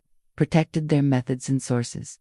But what about what I'd lost? What about the 43 years I'd spent living inside a lie, honoring a traitor, building my identity around a fiction? The file contained no acknowledgement of that cost, no recognition that I'd been a victim rather than just an asset. Now, I faced a choice that would define my remaining years: continue serving the purposes of people who'd used my grief for their own ends, or finally claim the truth that could set me free from a lifetime of deception. Thomas's mother's confession. letter was tucked inside a prayer book that had been gathering dust on her dresser for 30 years. Helena Hoffman had died in 1967, but her sister Clara, now 91 and residing in a Catholic nursing home in Queens, had preserved her belongings with meticulous care. When I'd contacted Clara about Thomas's background, she'd invited me to visit, her voice trembling with what I'd assumed was age but now realized was guilt. Clara met me in the nursing home's small visiting room, her weathered hands clutching a wooden rosary. At 91, she was still sharp, her pale blue eyes alert with intelligence and burden. She'd been waiting for this conversation for decades, she told me, had been carrying secrets that had grown heavier with each passing. Yeah, I wondered when someone would finally come asking the right questions, she said, her German accent still faintly audible after 7 decades in America. Helena made me promise to keep her secrets, but secrets have a way of poisoning everything they touch. She handed me the prayer book with reverent care. Helena wrote this letter in 1965, when she was dying. She knew she couldn't take the truth to her grave, but she was too afraid to tell anyone while she was alive. She made me promise to give it to you if you ever came looking for answers about Thomas. The letter was written in Helena's careful script, the ink faded but still legible. As I read her words, I felt the final pieces of Thomas's deception fall into place, and realized that his betrayal had roots that went back much further than I'd imagined. My dear Margaret, the letter began, if you are reading this, then you have discovered something about Thomas that has made you question everything you believed about him. I have carried this burden for too long, and though I am dying, I cannot take these secrets with me to face my Creator. Helena went on to describe Thomas's childhood in a way that contradicted everything he'd told me about his upbringing. Rather than being raised as a loyal American with only vague ties to German culture, Thomas had been systematically indoctrinated with Nazi ideology from an early age. Thomas's father, my Heinrich, was a true believer in the National Socialist cause, long before it gained power in Germany. Even here in America, he filled our home with talk of German superiority, of the destiny of the Aryan race, of the need to prepare for the day when Germany would reclaim its rightful place in the world. I thought about the sweet stories Thomas had told me about his childhood family picnics, baseball games, innocent memories of growing up American. All lies, apparently, designed to hide a upbringing steeped in fascist ideology. From the time Thomas could understand words, Heinrich taught him that his true loyalty belonged to the fatherland, not to America. We spoke only German in our home, read only German newspapers, associated only with other families who shared our beliefs. Thomas was raised not as an American boy, but as a German youth in exile, waiting for the call to serve his true homeland. The letter described how Thomas had been recruited for intelligence work while still a teenager, chosen for his perfect American appearance and his fluent English. His supposed business career had been a cover story from the very beginning. He'd never held a legitimate job, had never intended to build a real life in America. The marriage to you was arranged by his handlers, Helena wrote, and I felt my heart stop. They needed him to have a wife, to appear settled and American. You were chosen, carefully young, naive, from a good family, the kind of woman who would provide perfect cover for his activities.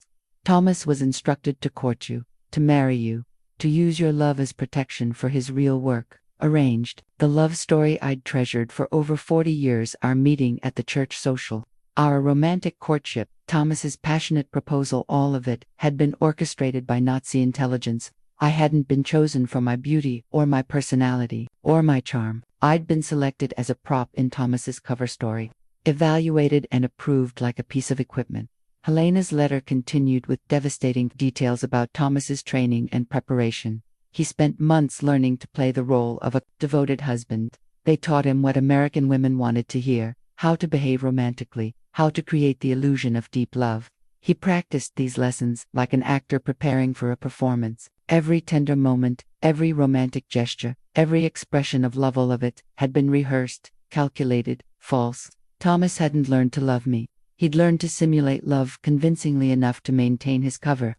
I begged him not to go through with the marriage, Helena wrote. I told him it was wrong to deceive an innocent girl, wrong to build a life on such lies.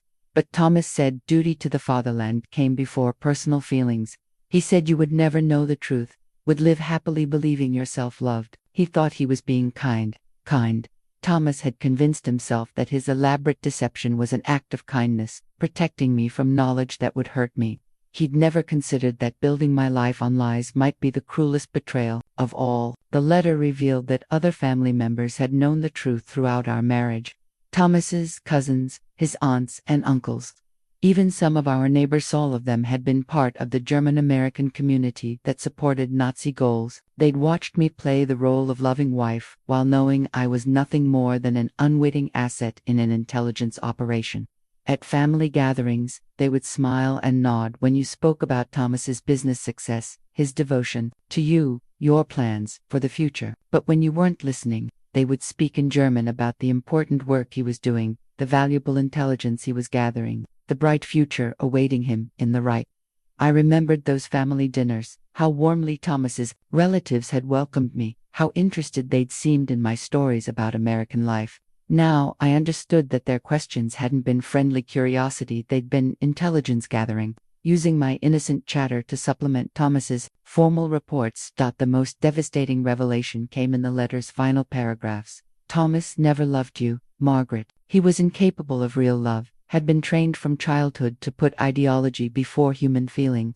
But I want you to know that your love was real, your marriage was real to you, and that matters. You gave genuine devotion to someone who couldn't appreciate its value, but that doesn't diminish the beauty of what you offered. Helena's attempt at comfort felt hollow.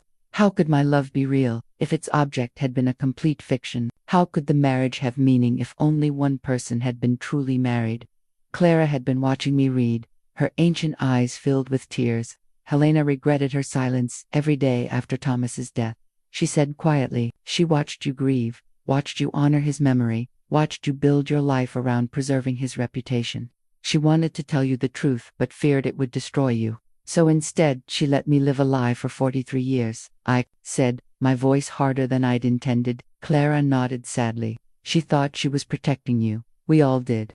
The truth seemed too cruel to share, but as I sat in that nursing home, holding Helena's confession letter, I realized that the cruelest thing hadn't been the truth itself, it had been the decision to deny me the right to know it. For over 4 decades, I'd been surrounded by people who'd chosen what they thought was best for me, who'd decided I was too fragile to handle reality. They'd been wrong. I was stronger than they'd believed, stronger than I'd believed myself. And now, finally knowing the full scope of the deception that had shaped my life, I felt something I hadn't experienced in weeks. Clarity. The truth hurt, but it also freed me from the burden of honoring a lie. For the first time since finding Thomas's journal, I began to think about what kind of life I might build on a foundation of honesty rather than beautiful deception. My own diary, started just days after discovering Thomas's journal, had grown thick with entries documenting my emotional journey through the wreckage of my marriage. As I wrote each evening, trying to process the day's revelations, I began to see patterns in my grief that I hadn't expected, not just sorrow and anger, but also something that felt surprisingly like relief. July 15, 1980. Read more of Thomas's journal today. Found the entry where he describes me as useful but ultimately irrelevant. The words should hurt more than they do, but instead I feel oddly liberated. For 43 years, I've wondered what I did wrong, why I wasn't enough to keep him from taking that final trip. Now I know the truth, it was never about me at all. The revelation of Thomas's true nature had initially felt like a devastating blow to my self-worth. If the man I'd loved completely had been incapable of loving me back, what did that say about my judgment, my value, my worth as a woman? But as the weeks passed, I began to understand that Thomas's limitations weren't a reflection of my shortcomings. They were evidence of his. July 22, 1980. Mrs. Peterson's memories of Thomas. Speaking fluent German made me think about all the small signs I missed. His knowledge of German politics, his comfort with European customs, the way he sometimes forgot American slang. I blamed myself for being blind, but now I see that I wasn't naive, I was trusting. There's a difference. Writing in my diary became a form of therapy, a way to reclaim my own narrative from the fiction that had been imposed on me. For decades, I'd defined myself through Thomas's story. I was the hero's widow, the woman whose husband had died saving others, the keeper of a beautiful tragedy. Now I needed to discover who I was when that identity was stripped away. July 30, 1980. went to Thomas's memorial plaque at church today. For the first time, I felt anger instead of reverence. All those beautiful words about sacrifice and heroism there, not just lies, they're insults to the people who actually died trying to help others. Thomas's fake heroism diminishes real courage. The anger was healthy, my doctor told me when I finally worked up the courage to share some of what I'd discovered. Dr. Williams had been treating me for depression since the initial shock of finding the journal, but he said my growing anger showed that I was moving from victim to survivor. You're reclaiming your agency, Margaret, he explained during one of our sessions. For 43 years, you've been living someone else's story. Now, you're starting to write your own, but writing my own story meant confronting difficult questions about what to do with the truth I'd uncovered. The evidence I'd gathered was extensive: Thomas's journal, his Nazi Party membership card, the photograph in SS uniform, the FBI surveillance files, Helena's confession letter. Together, they painted an undeniable picture of a Nazi spy who'd used my love as cover for treason. August 8, 1980, Sarah asked again today whether I plan to go public with what I've learned. The question terrifies me. If I reveal the truth about Thomas, I destroy not just his reputation but my own identity. Everything I've built my life around disappears. But if I stay silent, I remain complicit in preserving a lie that honors a traitor. The moral weight of the decision was crushing. Thomas's scholarship fund continued to support students studying international relations, inspired by his supposed dedication to fostering understanding between nations. The memorial plaque at church drew visitors who found inspiration in his alleged sacrifice. My speeches over the years had influenced countless people to believe in the power of selfless heroism. If I revealed the truth, all of that positive impact would be destroyed. Young people would lose their scholarships, the church would have to remove the memorial, and everyone who'd been inspired by Thomas's story would feel betrayed and deceived. Was exposing a dead man's crimes worth causing so much additional pain to innocent people? August 15, 1980. But what about the pain caused by preserving the lie? What about Mrs. Brenner's family, who probably still believed their grandmother was saved by an American hero? What about the real Hindenburg victims, whose actual courage is overshadowed by Thomas's fabricated heroism? Don't they deserve the truth? The more I wrote, the more I realized that the truth wasn't just about Thomas, it was about all the people whose stories had been distorted to maintain his cover. Real heroes had died in the Hindenburg disaster, people who genuinely tried to help others in those final moments. Their courage had been diminished by the fabricated story of Thomas's supposed sacrifice. And what about the other Nazi spies who might still be alive, still protected by the network of lies that Thomas's heroic death had helped preserve? The FBI files had mentioned dozens of names, operatives and sympathizers who'd never been exposed because Thomas's supposed martyrdom had convinced everyone that the threat had died with him. August 22, 1980. Realized today that my silence makes me complicit in more than just preserving Thomas's reputation. By keeping his secrets, I'm protecting everyone who helped deceive me, the FBI agents who used my grief, the Nazi operatives who attended his memorial service, the community members who knew the truth and said nothing. My continued ignorance serves their purposes. The weight of complicity was becoming unbearable. Every day I remained silent was another day I participated in the conspiracy that had stolen 43 years of my life. But speaking out would require admitting that I'd been a fool, that my great love story had been nothing more than a professional performance by a trained operative. August 29, 1980. Pride is keeping me silent, and I know it. I don't want people to know how completely I was deceived, how naive I was, how my judgment failed so catastrophically. But isn't protecting my pride just another form of living a lie? And isn't my embarrassment less important than the truth? As September approached, I found myself writing longer and longer entries, working through the philosophical and moral dimensions of my dilemma. The truth would hurt many people, including myself. But lies, I was learning, hurt people too, just did it more slowly, more subtly, over longer periods of time. September 5, 1980. Thought about Thomas's victims today, not just me, but all the people whose secrets he stole, whose trust he betrayed, whose country he endangered. Some of them are probably still alive, still wondering how their military plans or industrial processes ended up in German hands. They deserved to know that their security was compromised by a Nazi spy, not lost through random bad luck. The diary entries were helping me see beyond my own pain to the broader implications of Thomas's actions and the cover-up that had followed. This wasn't just a personal betrayal, it was part of a larger pattern of deception that had affected countless lives. September 12, 1980, Mrs. Henderson from down the street called today to check on me. She mentioned that she'd always thought something was off about Thomas, but had been told by the FBI not to discuss her concerns after his death. Even now, 43 years later, she's still keeping their secrets. How many other people are carrying pieces of this truth, isolated and alone? That conversation with Mrs. Henderson was a turning point. I realized that I wasn't the only victim of this conspiracy. There were others who'd been silenced, intimidated, or manipulated into maintaining lies they'd never chosen to tell. By speaking out, I might give them permission to finally tell their own truths. September 19, 1980. I've been thinking about legacy, not Thomas's, but mine. Do I want to be remembered as the woman who spent her life honoring a Nazi spy? Or do I want to be the woman who was strong enough to choose truth over comfortable lies?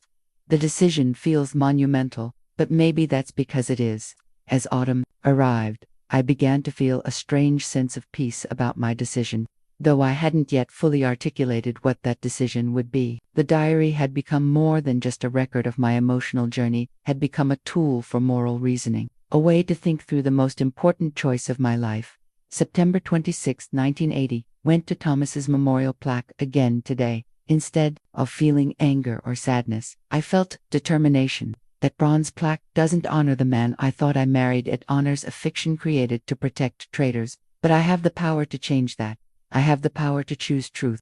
The weight of truth, I was learning, wasn't just the burden of knowing terrible things, it was also the responsibility that came with knowledge, the obligation to decide what to do with revelations that could change everything. For 43 years, other people had made those decisions for me.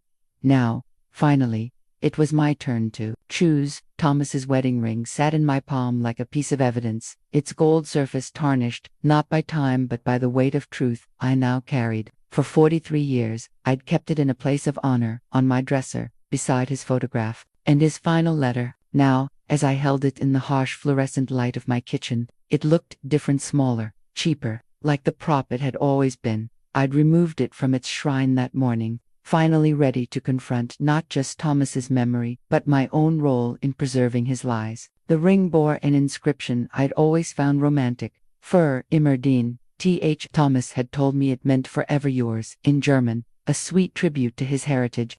Now I wondered if even that small gesture had been calculated, another detail, designed to make our relationship seem genuine. The decision I'd been wrestling with for months had crystallized overnight. I couldn't continue living in the shadow of Thomas's deception, couldn't keep honoring a memory built on betrayal and lies. But I also couldn't destroy the lives of innocent people who'd found inspiration in his fabricated heroism. There had to be a third path, a way to honor truth without causing unnecessary pain. Sarah had been my sounding board throughout this process, listening patiently as I worked through the moral complexities of my situation. She'd never pushed me toward any particular decision, but her presence had given me the strength to think clearly about what I owed to the truth and what I owed to myself. What matters most to you, Aunt Margaret? She'd asked during her last visit. Protecting Thomas's reputation or reclaiming your own life? The question had seemed obvious at first. Of course I wanted to reclaim my life, but as I'd thought about it more deeply, I'd realized that the two goals weren't necessarily in opposition.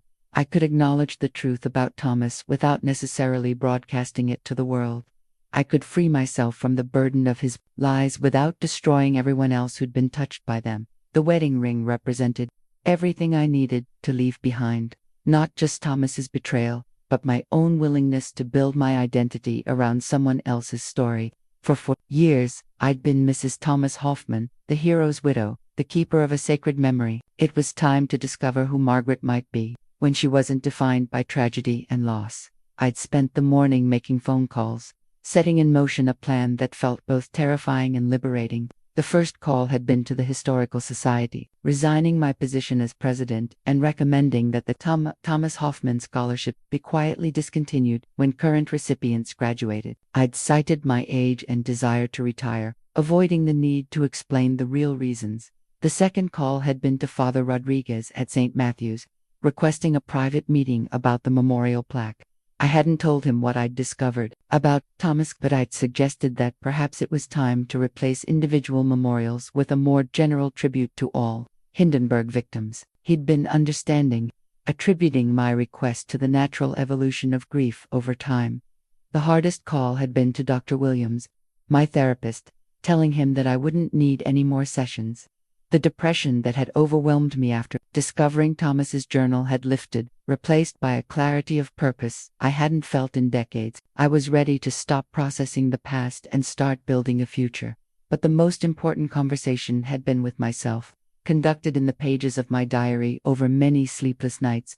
I'd finally accepted that Thomas's betrayal said nothing about my worth as a person or my capacity for love. I'd loved genuinely, completely, courageously, and the fact that my love had been manipulated didn't diminish its value. The real tragedy wasn't that I'd been deceived, but that I'd allowed that deception to define me for so long. I'd given years of my life to mourning someone who'd never existed, honoring a sacrifice that had never been made, preserving a legacy built on lies, but I still had years left, and those years could be built on truth. Standing in my kitchen, I made the symbolic gesture that marked my transition from victim to survivor. I took Thomas's wedding ring to the sink and washed it carefully, removing decades of accumulated reverence. Then I placed it in a small box with his other mementos: the fake love letter, the business card, the official documents that had supported his cover story. But I kept the evidence of his real identity: the journal, the Nazi Party membership card, the SS photograph, the FBI files, Helena's confession letter. These would go into a sealed envelope, to be deposited in a safe deposit box with instructions that they should be given to historians only after my death. The truth would eventually be told, but not in a way that would hurt the innocent people who'd been inspired by Thomas's fabricated heroism. That was a compromise that honored both my need for truth and my responsibility to others. Thomas's secrets would die with me, but they would also be preserved for future scholars who could examine them objectively, without the emotional weight that made them so devastating to those who'd lived through the original deception. As I sealed the envelope containing Thomas's real story, I felt something I hadn't experienced in months: peace. Not the false peace of beautiful lies, but the deeper satisfaction of honest acceptance. I'd learned the truth about my marriage, faced the reality of my deception, and chosen a path forward that honored both justice and compassion. The woman who'd discovered Thomas's journal 2 months ago had been shattered by revelations that destroyed everything she'd believed about love and marriage. But the woman sealing that envelope was stronger, wiser, more authentically herself than she'd ever been during 43 years of living someone else's carefully constructed fiction. Thomas Hoffman had succeeded in fooling me completely, in using my love as cover for treason, in escaping justice through a death that transformed him from spy to hero. But he hadn't succeeded in destroying me. Despite everything he'd taken from me, I was still here, still capable of choosing truth over comfortable lies, still strong enough to build a life worth living. The wedding ring caught the light one final time as I closed the box containing Thomas's false mementos. Then I turned away from the past and toward whatever future awaited a 7-year-old woman, finally ready to discover who she really was. The donation receipt from the United States Holocaust Memorial Museum bore today's date and a simple description: personal artifacts and documents related to Nazi espionage activities in America, 1935-1937. Dr. Rebecca Steinberg, the museum's chief archivist, had accepted my gift with the gravity it deserved, understanding instinctively that these materials represented more than historical curiosities. These documents will help us tell a more complete story about Nazi infiltration of American society, she'd explained as we sat in her office overlooking the Potomac. Too often, we focus only on the dramatic events, the camps, the battles, the liberation, but the quiet work of spies and sympathizers was equally important to understanding how evil spreads. I'd chosen the Holocaust Museum carefully, after weeks of research into organizations that could handle Thomas's materials with appropriate scholarly rigor. They had the expertise to analyze the documents properly, the security to protect sensitive information, and the mission to ensure that the lessons of the past weren't forgotten. But more importantly, they understood that these artifacts represented real human cost. Thomas's journal, his Nazi Party membership card, his SS photograph. These weren't abstract historical documents, but evidence of betrayal that had shaped real lives, real communities, real families. The woman who lived with this deception, Dr. Steinberg had said gently, she deserves to know that her experience will help educate future generations about the dangers of fascist ideology. That woman was me, of course. Though I'd spoken about myself in the third person throughout our meeting, I wasn't ready to publicly identify myself as the Nazi spy's widow. But I was ready to ensure that Thomas's story would serve a purpose larger than the deception it had originally enabled. The museum would add Thomas's materials to their collection of evidence about Nazi espionage in America, part of a growing archive that documented how fascist movements had tried to undermine democratic societies from within. Scholars would study his recruitment methods, his operational techniques, his network of contacts. Teachers would use his story to help students understand how ordinary people could be manipulated into serving evil causes. Most importantly, the truth about Thomas's activities would finally be preserved in a place where it could do some good. Instead of protecting a lie that honored a traitor, the evidence would now serve to educate people about the ongoing threat of authoritarianism and the importance of vigilance in defending democratic values. That the donation had been my way of transforming Thomas's legacy from fiction to fact, from harmful mythology to useful history. The hero story that had inspired so many people over the decades would eventually fade from memory. But the real story of his espionage activities would help future generations recognize and resist similar threats. Dr. Steinberg had assured me that the materials would be handled with complete confidentiality until such time as their historical value outweighed any concerns about privacy. The museum had extensive experience dealing with sensitive documents that involved living relatives or ongoing security considerations. We understand that truth can be painful, she'd said, but we also believe that painful truths, properly handled, can serve important educational purposes. As I'd left the museum that afternoon, I'd felt a profound sense of completion. For months, I'd been struggling with the question of what to do with the knowledge I'd gained about Thomas. Publishing his story would have caused unnecessary pain to innocent people. Keeping it secret would have perpetuated the deception that had defined my life. But donating his materials to scholars who could use them responsibly felt like the right balance between truth and compassion. The donation had also been my way of reclaiming agency over Thomas's story. For 43 years, other people had controlled the narrative about his life and death. Nazi operatives, FBI agents, government officials, even well-meaning community members, they'd all decided what version of the truth would serve their purposes best, without considering what I might need or want to know. By giving his real story to historians, I was ensuring that the final word about Thomas Hoffman would be spoken by objective scholars rather than by people with hidden agendas. The truth would eventually be told, but it would be told in service of education rather than propaganda. The quiet satisfaction I felt wasn't about revenge or vindication. Thomas was beyond the reach of earthly justice, and exposing him now wouldn't undo the damage he'd caused or restore the years I'd lost to his deception. But ensuring that his story would serve to warn others about the dangers of fascism felt like a form of moral justice that transcended personal grievance. I'd also made a smaller but equally meaningful donation to the local library, a contribution to their oral history project, with the stipulation that it be used to record the stories of other war widows from our community, real widows, who'd lost husbands to genuine heroism rather than fabricated martyrdom. These women had stories worth preserving, tales of actual sacrifice, authentic grief, genuine courage in the face of devastating loss. Their experiences deserved to be honored and remembered, not overshadowed by the false heroics of a Nazi spy. Mrs. Patricia Sullivan, whose husband had died at Normandy, had been the first to participate in the oral history project. As I'd listened to her describe the authentic love she'd shared with her husband, the real loss she'd endured, the honest grief she'd processed, I'd felt both sadness for what I'd missed and gratitude for what I'd learned. The hardest part, she'd said, was accepting that I'd have to build a new life without him. But I knew that my Jim would want me to be happy, to find meaning beyond our marriage. Love doesn't end with death, but it does have to transform into something new.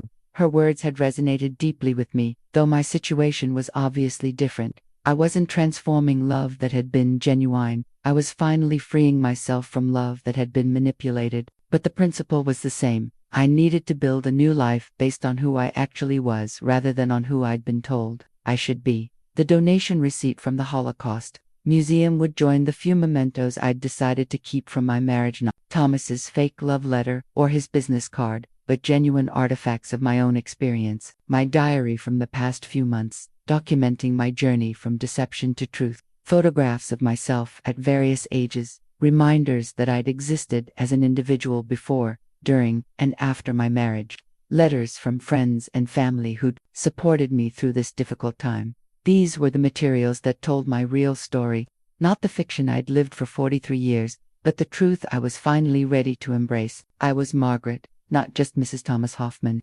I was a woman who'd survived deception, who'd chosen truth over comfortable lies, who'd found the strength to rebuild her identity on solid ground. The peace I felt wasn't the false tranquility of ignorance, but the deeper satisfaction of honest acceptance. I knew who I was, who I'd been, and who I was becoming. And for the first time in decades, all three of those identities were aligned. My final letter sits sealed in an envelope marked to be opened upon my death, resting now in the same safe deposit box that holds the few remaining secrets I've chosen to preserve. Unlike Thomas's fabricated final letter to me, this one contains only truth, painful, liberating, necessary truth that I hope will serve some purpose for future generations. To whoever reads this, I've written, my name is Margaret Hoffman, and I spent 43 years of my life honoring the memory of a Nazi spy. The words still shock me, even though I wrote them myself just last week. 6 months have passed since I first discovered Thomas's journal, and I'm still adjusting to the reality that my entire adult life was built on lies. But I'm also discovering that there's profound freedom in living without illusions, even when the truth is painful. The letter goes on to document my journey from discovery to acceptance, providing context for the evidence I've preserved, and guidance for anyone who might someday need to understand what happened to Thomas Hoffman. I've been careful to focus on facts rather than emotions, on historical significance rather than personal grievance. I leave this record not seeking sympathy or vindication, but hoping that my experience might help others recognize the signs of deception before they waste decades of their lives protecting lies. Writing that letter was the final step in my transformation from victim to survivor. For months, I'd struggled with questions about responsibility, complicity, and justice. How much blame did I bear for being so completely deceived? What did I owe to the truth versus what I owed to people who'd found inspiration in Thomas's false heroism? How could I honor my own experience without destroying others? The answers, I'd learned, were more complex than I'd initially imagined. I did bear some responsibility for my own deception, not because I'd been naive or trusting, but because I'd been so eager to believe in perfect love that I'd ignored small inconsistencies that might have raised questions. But Thomas had been a professional operative, trained in deception, supported by an entire network of people working to maintain his cover. My failure to see through his lies didn't make me complicit in his crimes. What I owed to the truth was simple. I owed it recognition, preservation, and ultimately revelation. But I didn't owe it immediate publicity that would cause unnecessary pain to innocent people. The compromise I'd reached, donating Thomas's materials to historians while keeping my own identity private, ignored both my need for truth and my responsibility to others. The wisdom I've gained through this experience has been hard-won but invaluable. I've learned that love built on lies isn't love at all, but manipulation dressed up in romantic language. I've learned that living for someone else's story, no matter how beautiful that story might be, is a form of self-betrayal that ultimately serves no one. Most importantly, I've learned that it's never too late to choose truth over comfortable fiction. These lessons haven't come without cost. I've had to abandon the identity I'd built around being Thomas's widow, to give up the community role I'd cherished as keeper of his memory, to accept that the great love story I'd treasured was nothing more than skilled performance by a trained operative, but in exchange, I've gained something far more valuable, authentic self-knowledge, and the freedom to build whatever remains of my life on solid ground. At 78, I'm starting over in ways I never thought possible. I've moved to a small apartment near the library, where I volunteer helping other elderly people research their family histories. The irony isn't lost on me. Having discovered that my own family history was fabricated, I now help others uncover the truth about their past. The work is satisfying in ways I hadn't expected. When I help someone discover an ancestor's real story, see their face light up with genuine connection to their heritage, I feel like I'm contributing to something meaningful. Truth, even when it's complicated or disappointing, has value that fiction can never match. I've also been writing, not just my final letter, but memoir pieces about the experience of discovering that your entire life has been built on deception. Dr. Williams, my former therapist, suggested that sharing my story might help other people who've lived through betrayal or discovered that people they trusted weren't who they seemed to be. Your experience is extreme, he'd told me during our final session, but the psychological process of rebuilding identity after discovering fundamental lies is actually quite common. Survivors of emotional abuse, people whose families have kept major secrets, individuals who've been betrayed by institutions they trusted, they all go through similar stages of shock, denial, anger, and eventual acceptance. The memoir pieces won't be published during my lifetime. I'm still not ready to publicly identify myself as the Nazi spy's widow, but they'll be part of the archive I'm leaving behind, along with my diary entries from these past months, and the other documents that tell the real story of Margaret Hoffman's life, because that's what I've learned to call myself now, Margaret Hoffman, not Mrs. Thomas Hoffman. I've reclaimed my own name, my own identity, my own story. The woman I am today isn't defined by Thomas's betrayal or by my own naivety, but by the choices I've made since learning the truth. Those choices include forgiveness not of Thomas, who doesn't deserve it, but of myself, for being human enough to believe in love when it was presented to me. They include gratitude for the people who've supported me through this difficult time, especially Sarah, whose patience and wisdom helped me navigate the most challenging period of my life. Most importantly, my choices include a commitment to living whatever years remain to me with honesty, authenticity, and courage. I won't build my future on anyone else's lies, won't define myself through relationships that require me to be less than fully myself, won't sacrifice truth for the sake of comfortable illusions. The final words of my letter capture this commitment. I hope that whoever reads this will understand that discovering the truth about Thomas, no matter how painful, was the greatest gift I could have given myself. For the first time in my adult life, I know who I really am, what I truly believe, and what kind of legacy I want to leave behind. That knowledge is worth any amount of pain. As I sealed that envelope last week, I felt a profound sense of completion. The circle that had opened with Thomas's death in 1937 was finally closed. The lies that had shaped my life for 43 years had been exposed, examined, and ultimately transcended.